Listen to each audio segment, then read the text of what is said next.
Hey everyone. Today I want to talk a little bit about this amazingly powerful sequencer by the Surge Synth team called Stochas. First I want to show you 3 examples of things I made using the sequencer plugin, and then we can create our own sequence and kind of break down how you can use the basic functions of this plugin.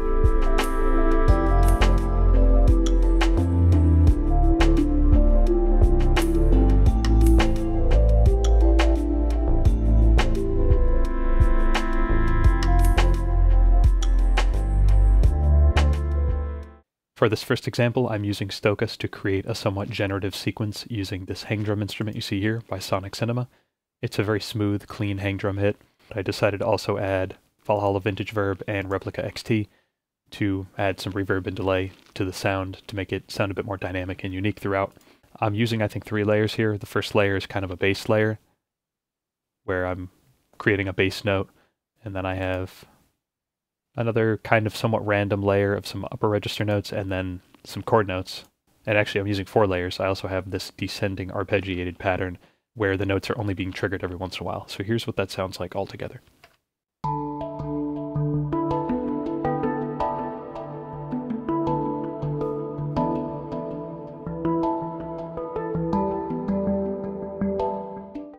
Here's what that source sounds like without any additional processing other than the EQ.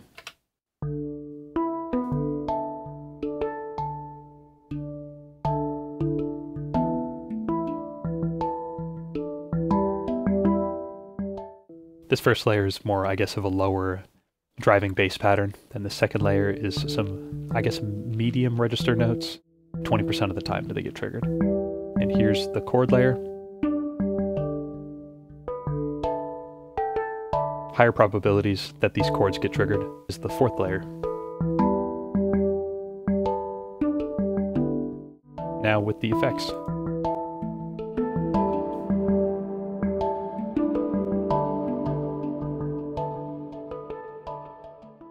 And here's that sequence with the rest of the mix.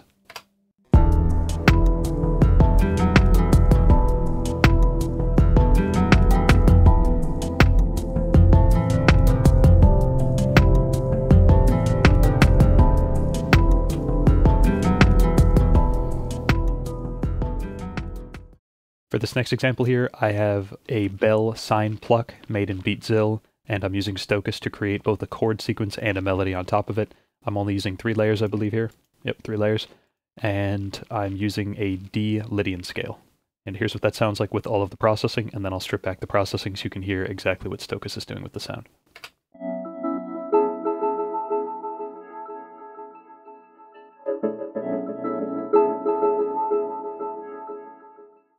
This one's kind of cool because I'm actually using 2 different speeds. On the first layer, I'm playing it back at half speed, and on the second layer, I'm playing it back at full speed.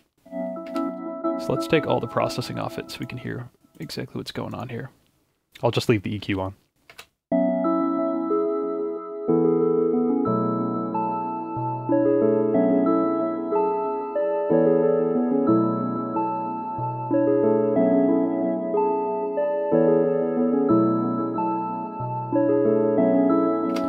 Technically, because this is set on monophonic and I'm only using 1 note for each step, these are going to trigger 100% of the time. I didn't learn that until after, so I could set this to poly and then set the percentages here independently, and now they'll only trigger this percentage of the time. Let's see what that sounds like. There you go, that's a lot more random. Back to the first layer, these notes are always triggering, and one thing I really like about Stochas is that you can see what notes you have on other layers behind each other layer, basically, so you can get an idea of what notes are going to work with your new layer. Let's go through the processing a little bit. I used some volume shaping side chaining using Kickstart. Some parallel compression, I believe. Yep. And some heavy multi-effects processing using Stochas.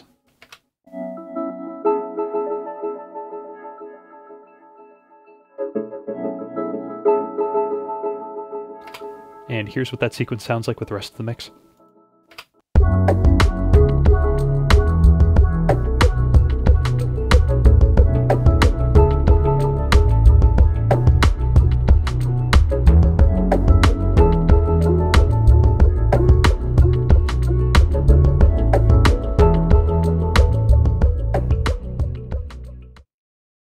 And for this last one, this was one of my favorite uses of it, and I actually built an entire song around this one Stochas sequence. I used a Glockenspiel, or Glockenspiel sound, and I used one single layer of Stochas with some moderately generative sequence going on here.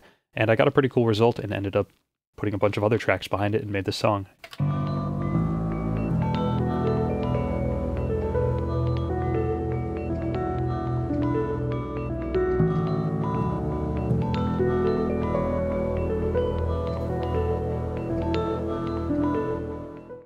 Here is the Glock on its own. It's got some pretty crazy reverb effects, as you can hear.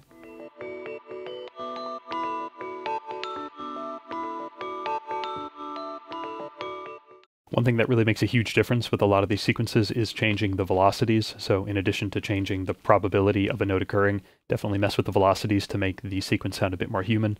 And you can also get into groove and swing. I didn't do that for the examples you'll see in this video, but you can get pretty detailed with groove.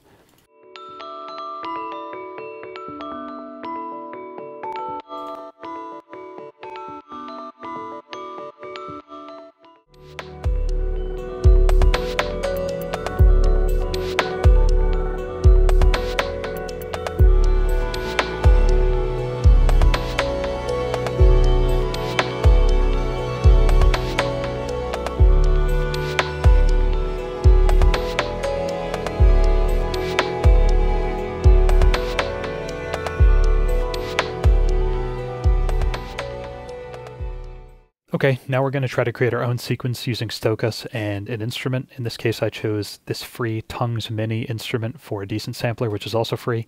It has a pretty nice, smooth, percussive sound. The octave range is a little bit limited, which can make things challenging when working in Stochas, but hopefully this won't give us too many issues. For this first test, I think I'm going to stick with a standard chromatic scale here.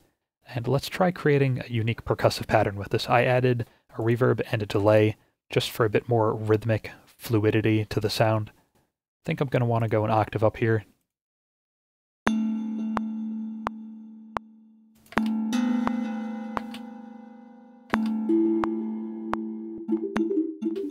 Even though I'm only using one note, I'm probably going to change this to poly so that I have control over the likelihood of each note occurring individually in case I want to add more notes to this layer.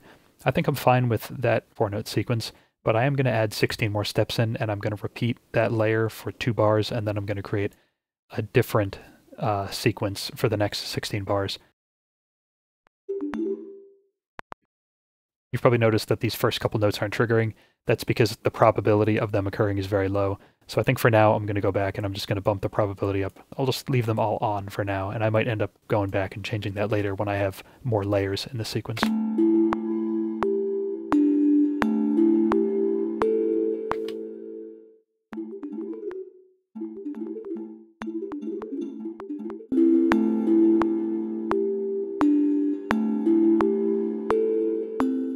And I'm going to create another pattern using, I guess, based around a different chord for the second part of the sequence. And it's probably going to be F. Let's show all of the notes so I can get an idea of what notes I can also use with this new root note F that will match up with the previous sequence from the first 32 beats here.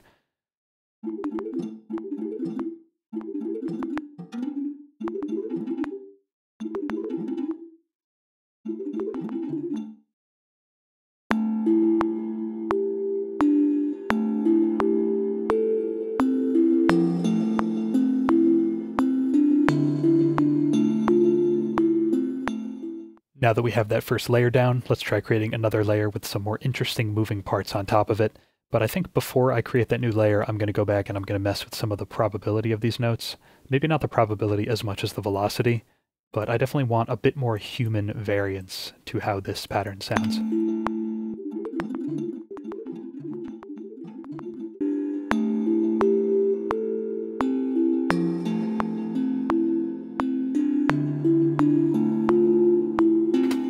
Cool, let's go to our second layer here. I'm going to go back into chromatic, which should keep the notes the same, but I'm going to bump the octave up 1 octave so that we can play some higher notes. Let's just try adding in some notes here. If you're clicking in here and you're not getting any notes added, you need to change it back to probability to add the notes. change the probability to polyphonic, and let's bump this up to 100%.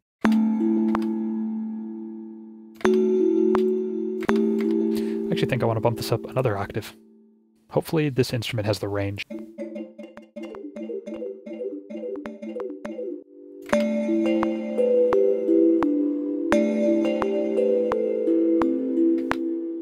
That's already pretty cool. Okay, let's lower the probability of some of these occurring, and I'm definitely going to change the velocity of these so that they're much more subdued.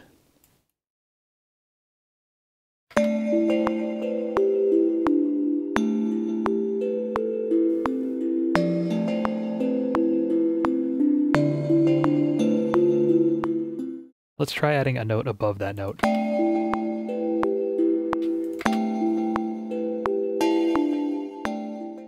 But I kind of want a more abstract, fast arpeggiated part. I might end up I'll just use soft piano for this in the higher register, and maybe this will get me a good result.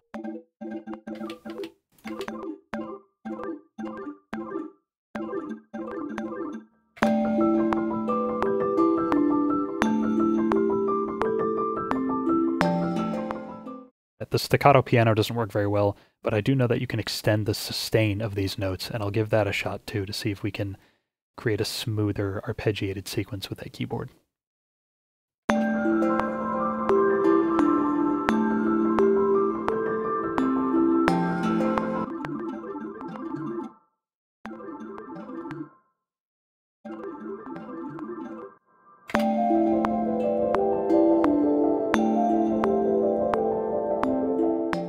Let's try out a multi-effect plugin on that.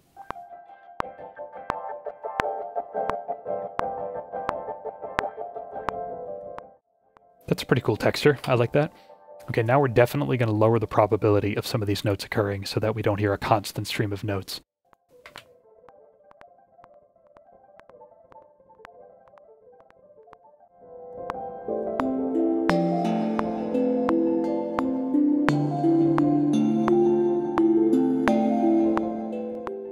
Maybe this arpeggiated sequence is too fast with this piano here. We can always change the playback speed to half.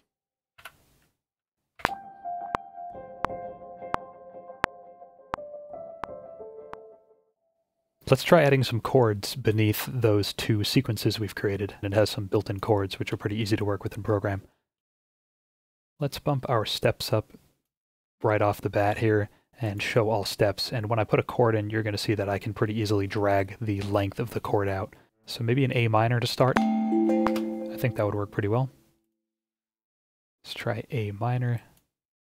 What you can also do, which I find really awesome, is you can use your up and down arrows to change the inversion of the chord. Let's drag the length out. I'm going to bump those strings up an octave as well.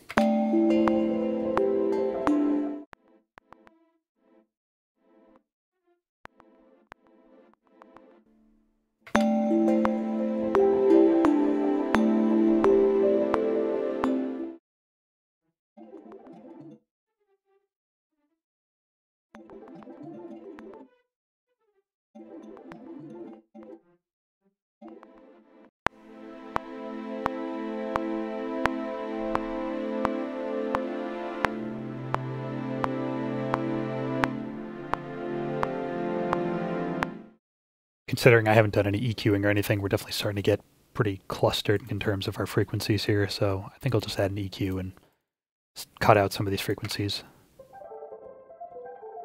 That's going to be more of a top part.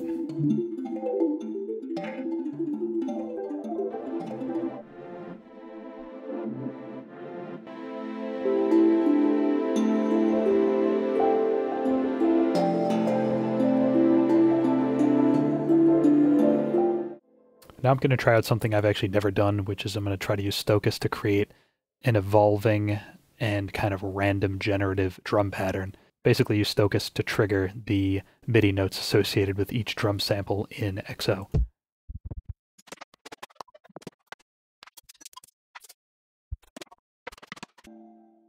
Let's try out using Stochas to create a unique drum pattern. This may be a little bit more challenging than I'm thinking it's going to be, so hopefully we get a good result out of this.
Okay, it's the next day. I'm glad I came back the second day and kind of reanalyzed some of the decisions I made, mix-wise and production-wise. Some of the drum elements were too loud, and especially the velocities were off. I also decided to add in a bass line. You can see here I have 2 instances of Serum with different bass patches on them.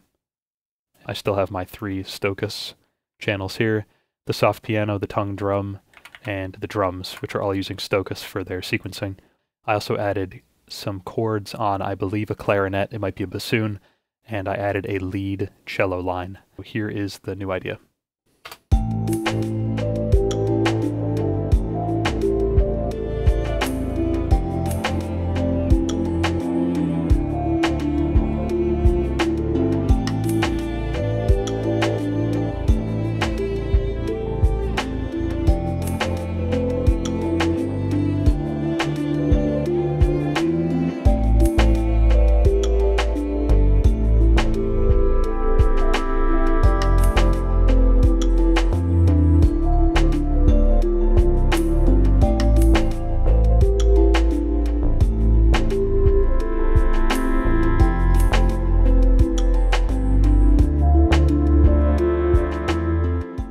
But I hope you think that idea is better than what you saw me make during the video, because that's kind of the whole point, is the more you develop it, and even going back for a second day and reevaluating your decisions on the first day can help you get a better result, and I definitely think it did here. So let's take a look at some of the new stuff I added. I added in a simple bass line.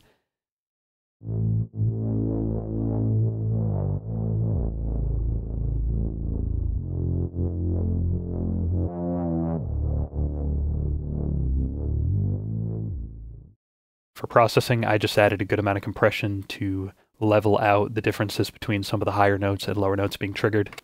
I used FET style compression and kind of a faster attack and release for that. Other than that, tiny bit of EQing, which I'd probably have to reevaluate anyways, and then I used the sidechain compression from the drum kit. So let's solo the drum kit and check out the sidechain compression.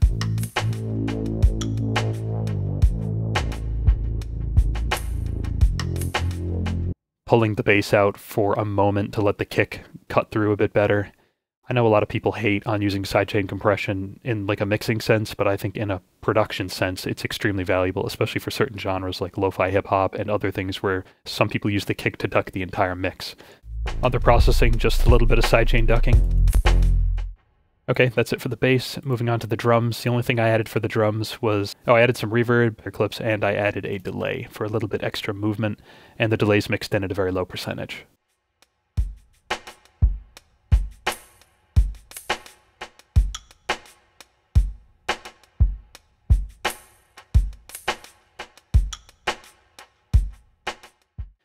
And I think the delay works well to kind of keep the flow of the drums moving and keep it grooving in a particular way.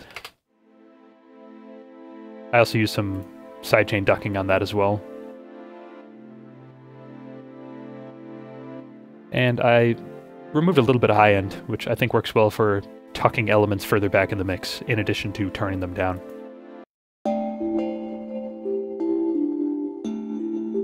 You hear that really nice choppiness? That was done using one of the presets I made for Chow Tape. I did a couple things to the soft piano lead melody. You hear those stutters, and you'll hear some like bit crushing here. A super unique slicing and manipulating plugin. Other than that, I have the legato cello lead line, a free Contact instrument that I highly recommend if you have Contact. It might also work with a free player, and this thing is just incredible. I love this legato cello sound from Performance Samples.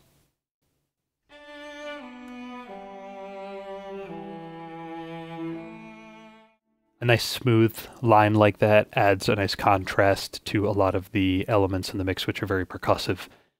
Basically no editing on that other than adding some reverb using Neoverb.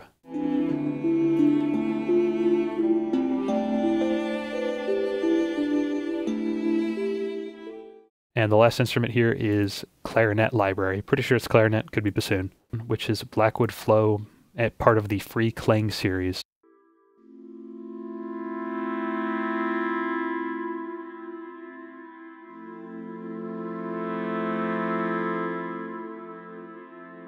That's the first part. I just added a couple extra notes, some bass notes here in the second part, leading into the chords to add a bit more dynamic.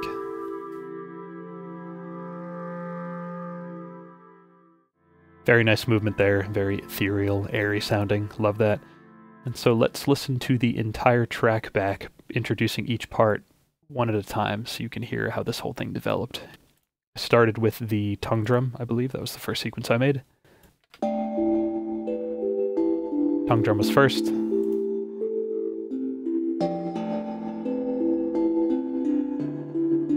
Then I did the soft piano.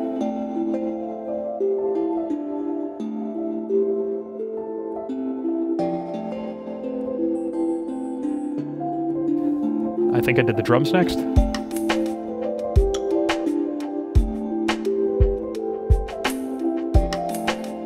Followed by the strings.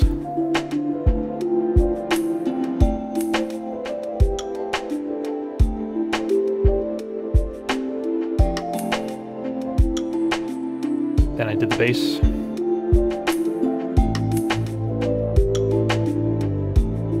Followed by the cello.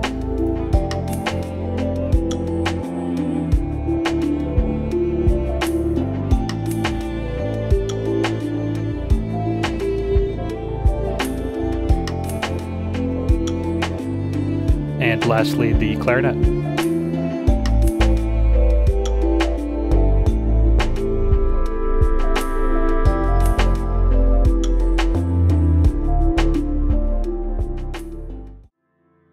I really hope I got my point across as to how useful a plugin like Stochas can be. It's amazing this thing's free. This is better than a lot of sequencers I've tried, and I'm going to use this a bunch going forward to try to generate unique ideas when I'm having writer's block or having issues trying to come up with ideas. For creating unique melodies and very long patterns, this plugin is awesome. Haven't had any glitches or issues or crashes with it. I've accidentally deleted it in projects, but when I undo the deletion, all my settings come back in the plugin, which is amazing. Just a really great plugin. I think they still update it regularly, and definitely give it a shot. Mess around with some of the free sample libraries I showed you as well with a decent sampler. Good luck making some music with it. I hope you enjoyed this video. If you did, consider leaving me a like and subscribing. I'd really appreciate that, and definitely request anything else you'd like to see me make, and I'll do my best to make a video about it. Other than that, thanks for watching. Have a good day.